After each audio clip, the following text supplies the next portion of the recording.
Look, we're speaking here about transformation, the birth of a new consciousness, a new way of being. Been dazed and confused for so long, it's not true. Perhaps we can do that. You choose to see you also. Look, only a confused brain or a confused person has to choose something. If you're not confused, there's no need at all to make a choice. And if you do make a choice, then you are making a choice from confusion. If you make a choice from your confusion, the choice will only be a greater level of confusion. In other words, it will only worsen the confusion. So, I would suggest perhaps not choosing anything, unless you have two reasons, by the way. Anyway, open mic.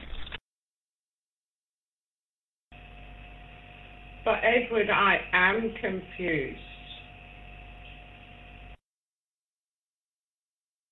All right, well then do not make a choice. Because if you make a choice from your confusion, it will increase the confusion. It's really simple. We've been doing that for about 3 million years, Celia. That's why we are at the brink of total and absolute destruction of ourselves. Because we have been choosing from an already confused brain.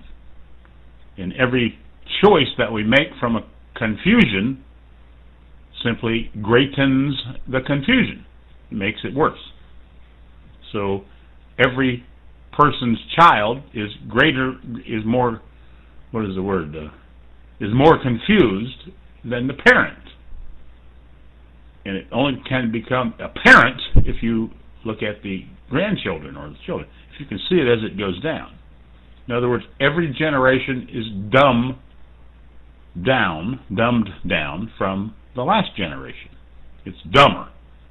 The problem is we have such a huge ego, we can't see their accelerated confusion in ourselves. So we say we're not confused, but our children are confused.